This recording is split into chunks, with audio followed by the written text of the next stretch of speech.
Muy buenos días, mi nombre es Dana Camila Becerra, soy estudiante de comunicación social y en este momento les voy a hablar sobre el segundo capítulo del libro Nuevos paradigmas de la resolución de conflictos.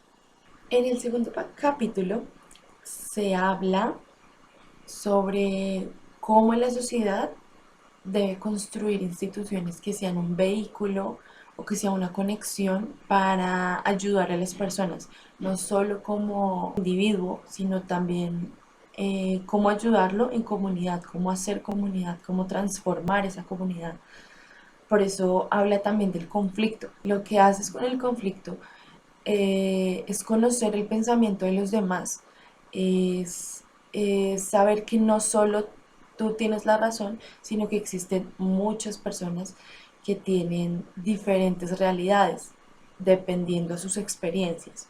Por eso habla del marco de transformación, de la teoría a la práctica. ¿Qué es el marco de transformación? Bueno, el marco de transformación es una serie de pasos claves que nos ayuda a ser mediadores que transformen los conflictos en algo positivo, ¿sí? En cómo resolverlos o cómo ayudar a las personas para sacar lo mejor de los conflictos.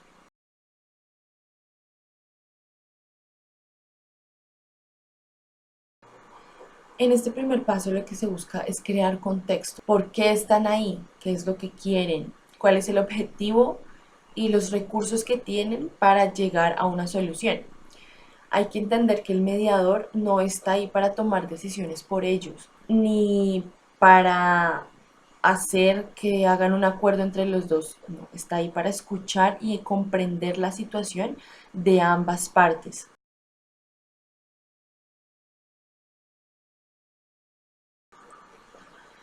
En esta segunda pauta, eh, hay que dejar en claro cuál es la responsabilidad del mediador, ¿sí?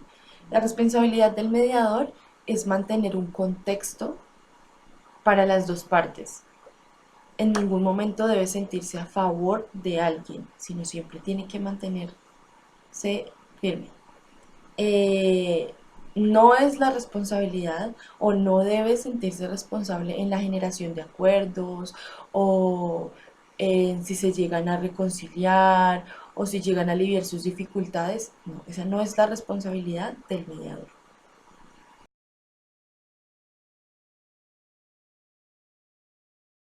Es importante que el mediador entienda que debe negarse o debe abstenerse a emitir un juicio sobre las opiniones de las partes. Si ellos deciden qué van a hacer, cuáles son las soluciones que quieren tomar, el mediador no puede meterse en esas decisiones. Tiene que ser de las partes. Debe abstenerse a emitir esos juicios y dejar que las dos partes aclaren cuál va a ser las soluciones o emitan las opiniones que ellos crean que son necesarias para resolver ese conflicto.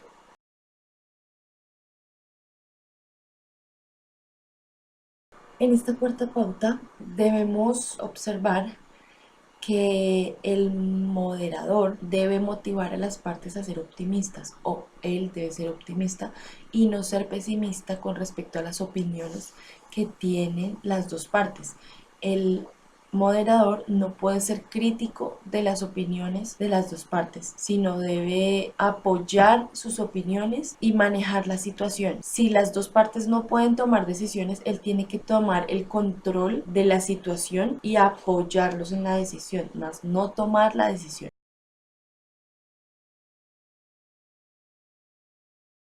En el punto número 5 nos habla de las emociones que tienen las partes. Aquí puede tener ira, tristeza, dolor, amor, etcétera. Pero el moderador tiene que alimentar a que salgan esas emociones, porque de esas emociones nos puede salir mucha información de lo que pasó o de lo que pasa con respecto al conflicto que se está hablando.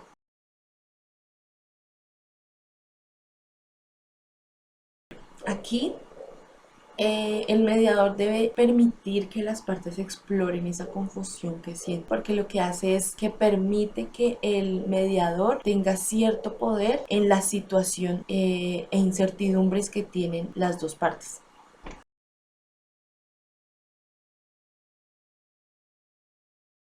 En la pauta número 7 nos habla de que el mediador tiene que estar siempre en el presente, no puede irse al pasado, o el mediador siempre está muy atento de lo que sucede en el lugar donde se está charlando el conflicto. Entonces él observa cuál es su comunicación verbal, su comunicación no verbal, para así poder tener claro qué es lo que quieren, qué es lo que buscan, por qué está presente el conflicto. Él tiene que estar muy atento de lo que sucede en el presente.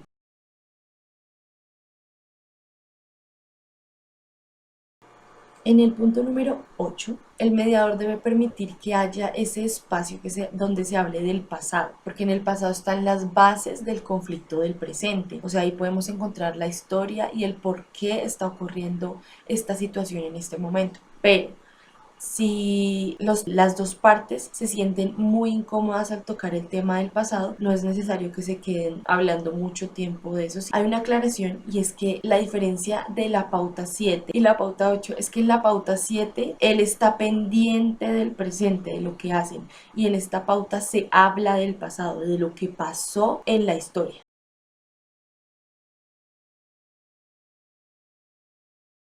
En este punto es importante que haya un flujo de interacción, una conversación antes de la sesión y después de la sesión. ¿Qué quiere decir esto?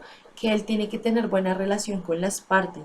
El conflicto se va a desarrollar en más visitas. El objetivo del mediador es que cada parte tenga más fuerza y tenga conocimiento de la otra parte, de lo que sucede con la otra parte.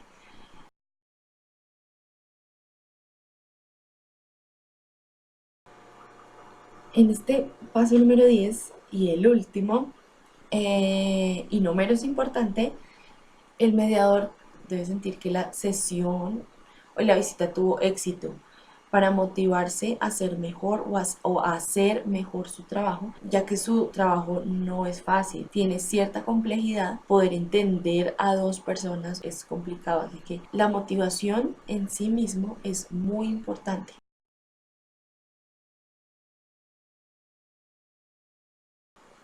La aplicación de estas 10 pautas brinda una guía para concretar la mediación. Por último, muchísimas gracias por escucharme y que estén bien. Hasta luego.